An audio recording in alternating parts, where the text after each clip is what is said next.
Yesu ashimwe cyane bene data, giye basuza ni Pasteur Louis Gihana mu kiganiro Saveur Divine. Uyu munsi turaganira ku ijambo ryitwa guhamya.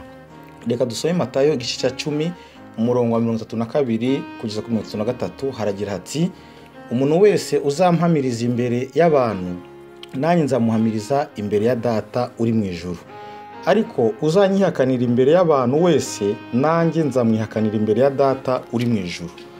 Andi magambo avuga nk'aya ngaya tumaze gusoma tuyasanga muri Luka 12 umurongo wa 8. Ariko aho ntihavuga imbere ya data, ahubwo aravuga imbere ya marayika. Iyo ufashe rero data na marayika, ubwo bivuze ko ari imbere ya data na marayika, ubwo ni leta yose yo mu ijuru. Yesu akavuga ngo umuntu umpamye imbere y'abantu nanjye ndamuhamya imbere ya leta yose yo mu ijuru, imbere ya data na marayika. Ariko umuntu wese unyihakana imbere y'abantu nanjye nzamwihakanira imbere ya data na marayika. Ikintu tugomba kwitondera hano gikomeye nuko ahanga muri aya magambo turabona ko ikinyuranyo cyo guhamya ntago ari kudahamya, nta nubwo ari kwicecekera nkuko bamwe dushobora kubyibwira ko habaho zone neutre itari kwijandika mu by'Imana cyane cyangwa kwijandika mu bya Satani cyane, ahubwo tukibera hagati na hagati, tukirinda kugira uruhande tubogamiraho, tukibera aho ngaho. Oya, ahubwo mu buryo bw'umwuka twasomye no muri Bibiliya yuko udahamya Yesu imbere y'abantu, Yesu nawe azamwihakanira imbere ya data n'abamarayika. Oya, ngo udahamya akihakana Yesu nawe azamwihakana. Ni ukuvuga ngo hano turabona ko ikinyuranyo cyo kudahamya no guhakana nta hagati hahari. Oya, ushobora kuba ati Yesu nzahamya iby'Imana ariko sinzahamya na Satani, yenzibira hagati na hagati, nta ruhande nzabogamiramo, ntabyo nshaka ko bizantwara umwanya, nta nibyo nshaka kuzijandikamo. Suko bimeze. Iyo utijanditse mu by'Imana, iyo utabirimo uba uri mu bya Satani, wabishaka utabishaka, niko ayo magambo avuga. Niyo mpamvu ari ngombwa ko umuntu wese amenya ngo giyewe mpamya iki, giye nkora iki. Irindi jambo hano rikomeye ku cyitwa ubuhamya, ikintu cyitwa ubuhamya iyo kivuzwe n'abantu barenze umwe, kandi umwe muri abo ngabo akaba atari we wivugaho, akaba atari we urebwa nabwo. Iyo dusomye Yohana 8:13 kugeza kuri 17 tubona impaka abafarisayo bagishije umwami Yesu ubwo yababwiraga ko ari we mucyo w'isi. Bakatari dorere, ese ko uyita umucyo w'isi ukaba ari wo uriho wihamya utyo, ubwo buhamya bwawe buracyafite ishingiro? Yesu akavuga ati ariko ntago ari je nyine wihamya, ahubwo na data arampamya. Yesu nashimwe cyane. Impamvu abafarisayo babwiraga Yesu batyo nuko kimwe na Yesu bose barabayuda bari babiziranyeho yuko ubuhamya umuntu yivuzeho nta gaciro bugira. Cyangwa se niyo yabuvugwaho n'undi ariko uwundi akaba ari umwe, nabwo nta gaciro bugira. Kugira ngo ubuhamya bugira agaciro nuko buvugwa n'abantu barenze umwe, kandi umwe muri abo babuvuga akaba atari nyirabwo, akaba atarebwa nabwo.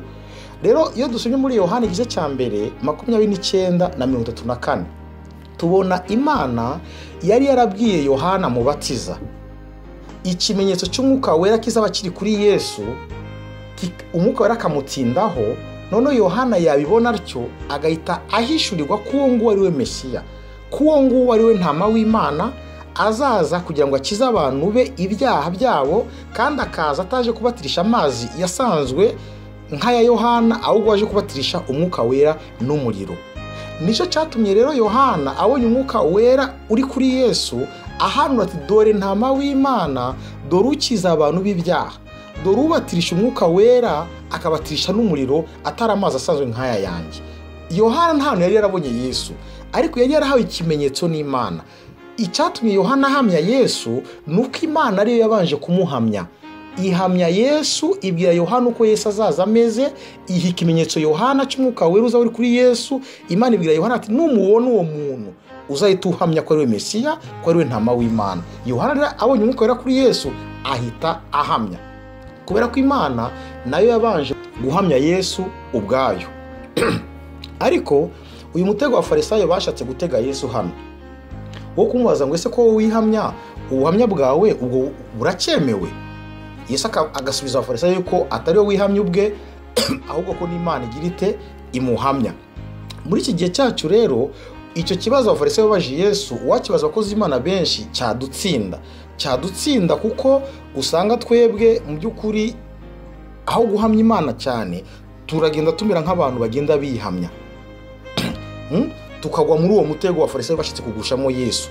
Ugasanga umuntu aravuga ati iwacu ku rusengero rwacu niho hari imbaraga, ku rusengero rwacu niho hari amavuta, ku rusengero rwacu niho hari impano z'Umwuka Wera, ku rusengero rwacu niho biri, byose niho biri.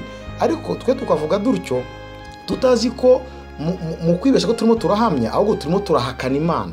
Kuko Imana twizera, Imana duhamya ni Imana izi byose, ni Imana ishoboye byose, kandi ni Imana ibera hose icyarimwe. Yivuze rero ngo iwacu niho Imana iba, iwacu niho byose biri, iwacu niho hari amavuta, iwacu niho hari umuriro, iwacu niho hari umwuka, ni nkaho uvuga ko iwanyu bitahaba. Ora Imana duhamya ni Imana ibera hose icyarimwe. Twirinde rero kuba bahakanyi tugamije guhamya. Tumenye Imana duhamya iyo ari yuko ikora, kugira ngo tuyihamye uko ikwiriye. Uzakubwira ko mwakorana ari uko umunyuzeho, uwo aba yayobye inzira, uwo aba atari hahamya Imana ahubwo aba yihakana, asiga yihamya ubwe. Iyo biri twita umucyo w'isi, ikatwita umunyu wayo, ikatwita inzandiko zisomwa na bose, ikatwita yewe imidugudu yubatse ku mpinga y'umusozi, bivuga iki? Bivuga ko abatureba bagomba kutubonamo ubwiza bw'Imana, bigatuma nabo babwifuza. Mu yandi magambo ni ukuvuga ngo Bibiliya bivuga ngo tubi ibyapa biyobora abandi ku Mana. Reka nkubaze, wowe unyuze ku cyapa ugitegerejemo gusa ko kikuyobora inzira ugiyemo, wakigeraho ukabona kirashaka kugutwara igihe, kirashaka kurindagiza, cyo ubwacyo kigize adresse waruganyeho, byakunezeza? Twe kuba ibyapa birangaza abagenzi rero, twe kuba ibyapa bitesha igihe abagenzi, ahubwo tuba ibyapa biyobora abandi kuri Yesu. Amahoro ufite ni Yesu, uburanga ufite ni Yesu, icubero ufite ni Yesu, ubutunzi ufite ni Yesu, amahoro yose ufite ni Yesu, yewe byose ufite byawe ni Yesu. Imana ishimwe cyane. Hanyuma twahamya dute rero?